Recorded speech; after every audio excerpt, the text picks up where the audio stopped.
नमस्कार दर्शक बंधु चलतु नजर पकाइबा आज सकालर केतोटी गुरुत्वपूर्ण खबर उपरे सेथिपाई वीडियोटी को शेष पर्यंत देखा मोर अनुरोध। वीडियोटी भल लगिले वीडियोटी को लाइक करी चैनल को सब्सक्राइब करी कमेंट माध्यम जणांतु आपण माने आम वीडियो केउ जिल्लारू देखुचंती। चलतु आज सकालर खबर उपरे नजर पकाइबा।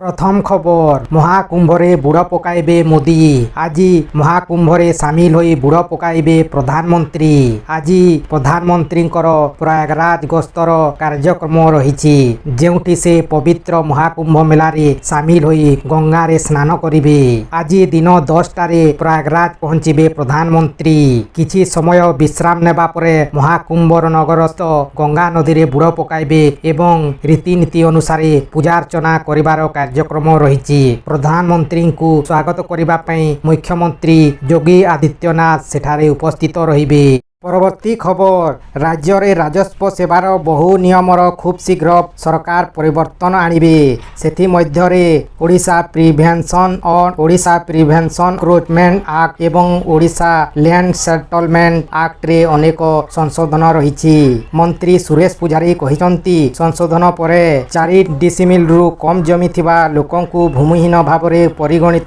कराजिबो। जहार 2 डिसिमिल जमी थिबो ताकू अतिरिक्त 2 डिसिमिल जमी दियाजिबो। जहार 3 डिसिमिल थिबो ताकू 1 डिसिमिल जमी दियाजिबो। सेमानंको जमी थिबा स्थान रे अतिरिक्त जमी देबाकू सरकारक पक्षरु चेष्टा कराजिबो। सरकारक ठारू मिलुथिबा एही जमी को 10 वर्ष परे हिताधिकारी माने पूर्वरु बिक्री करि पारुथिले। मात्र एही नियम रे एही जमी आद्य बिक्री करि पारिबे नाही बरम उत्तराधिकारी सूत्र रे पीढ़ी परे पीढ़ीको पाखकू जीवो। परवर्ती खबर एबेठू खरारे अस्तव्यस्त हेलाणी जनजीवन।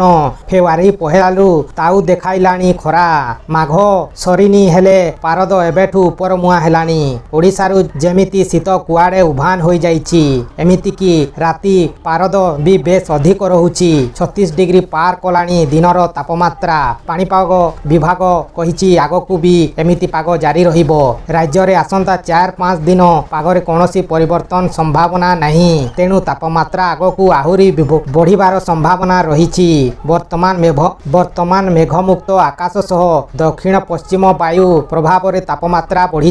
फेब्रुआरी रे अचानक शीत ग्याप हेबा सह खरा बढ़िबा जनजीवन को प्रभावित करिछि। परवर्ती खबर फेब्रुआरी 4 रु 7 तारिख पर्यंत ओडिशा गस्तरे आसीबे 16 अर्थ कमिशन। गस्त समय कमिशन को आगरे राज्य सरकार आगामी 5 वर्ष लगी कौन दाबी रखुछंती तांकू नै चर्चा आलोचना आरंभ होईछि। सूचना अनुसार 16 अर्थ कमिशन को सम्मुख रे 2,56,148 कोटी टंकार दाबी राज्य सरकार उपस्थापन करिबे। एही दाबी को राज्य कैबिनेट रे मंजूरी मिली सारिछि। प्राकृतिक विपर्यय लगी स्वतंत्र पैकेज दाबी कराजिबाकू नहीं राज्य सरकार प्रस्तुत होइछंती। पूर्वरु प्राकृतिक विपर्यय प्रवण ओडिशा को स्वतंत्र अनुदान पाई दाबी होई आसुथिला। मात्र केंद्र सरकार एहाकू अणदेखा करि आसुथिले। चलित थरर 16 अर्थ कमिशन को ओडिशा सरकार अधिक आशा रखिछंती। परवर्ती खबर झारसुगुड़ा रायपुर विमान सेवा आरंभ। झारसुगुड़ा विमान बंदर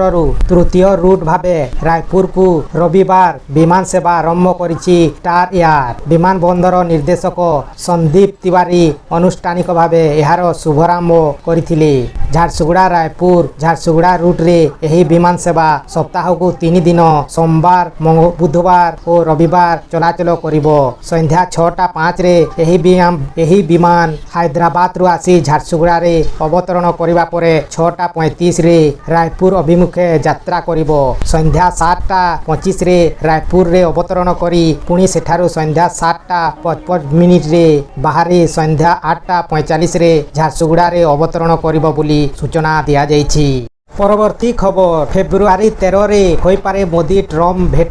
पुणी थरे अमेरिकार राष्ट्रपति हेबा परे डोनाल्ड ट्रम्प एवं भारतर प्रधानमंत्री नरेंद्र मोदी सह तांकर साक्षात को समस्ते अपेक्षा करिसंती। एबे सही समय आसीबाकू जाउछि। मिलिथिबा सूचना अनुसार आसंता फेब्रुआरी 13 तारिख रे उभय नेतांक मध्य रे साक्षात होई पारे। प्रधानमंत्री मोदी चलित मासरे अमेरिका गस्तरे जिबे एवं एही समय रे डोनाल्ड ट्रम्प पई एक रात्रि भोजनर मध्य आयोजन करि पारंती। ପରବର୍ତ୍ତୀ ଖବର ରାଷ୍ଟ୍ରପତିଙ୍କ ଅଭିଭାଷଣ ଉପରେ ଆଲୋଚନାରେ ଭାଗ ନେଇ ଲୋକସଭାରେ ବିରୋଧୀ ଦଳ ନେତା ରାହୁଲ ଗାନ୍ଧୀ କହିଛନ୍ତି ଯେ ଯୁବ ନିଯୁକ୍ତି ପ୍ରସଙ୍ଗରେ ସରକାର ଗମ୍ଭୀର ନୁହନ୍ତି। ସେ କହିଛନ୍ତି ଯେ ପୂର୍ବ ୟୁପି ସରକାର କିମ୍ବା ବର୍ତ୍ତମାନର ପ୍ରଧାନମନ୍ତ୍ରୀ ମୋଦିଙ୍କ ସରକାର ଏହି ପ୍ରସଙ୍ଗରେ କୌଣସି ପଦକ୍ଷେପ ନେଇନାହାନ୍ତି। ପ୍ରଧାନମନ୍ତ୍ରୀ ନରେନ୍ଦ୍ର ମୋଦିଙ୍କ ମେକ୍ ଇନ୍ ଇଣ୍ଡିଆ ଅଭିଯାନ ଭଲ ଥିଲା, କିନ୍ତୁ ସତ କଥା ହେଉଛି ଏହି ପଦକ୍ଷେପ ସମ୍ପୂର୍ଣ୍ଣ ବିଫଳ ହୋଇଛି। ନିଯୁକ୍ତି ନେଇ ସରକାରଙ୍କ ଯୋଜନା ସ୍ପଷ୍ଟ ହୋଇନାହିଁ।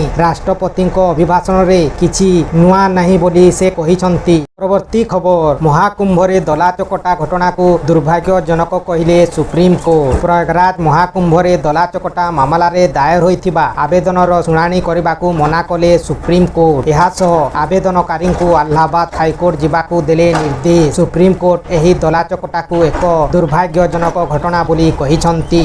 ପରବର୍ତ୍ତୀ ଖବର ଦିଲ୍ଲୀ ବିଧାନସଭା ନିର୍ବାଚନ ପାଇଁ ପ୍ରଚାର ଶେଷ। ଆସନ୍ତା 5 ତାରିଖରେ ହେବ ଭୋଟ ଗ୍ରହଣ। ଫେବୃଆରୀ 8ରେ ହେବ ଭୋଟ ଗଣତି। ଦିଲ୍ଲୀରେ ମୋଟ 13,766 ମତଦାନ କେନ୍ଦ୍ରର ବ୍ୟବସ୍ଥା କରାଯାଇଛି। ସେଥିମଧ୍ୟରୁ 70ଟି ପୁଲିଂ ସେଣ୍ଟର କେବଳ ମହିଳାଙ୍କ ପାଇଁ, 70ଟି ମତଦାନ କେନ୍ଦ୍ର ଦିବ୍ୟାଙ୍ଗଙ୍କ ପାଇଁ ରହିବ।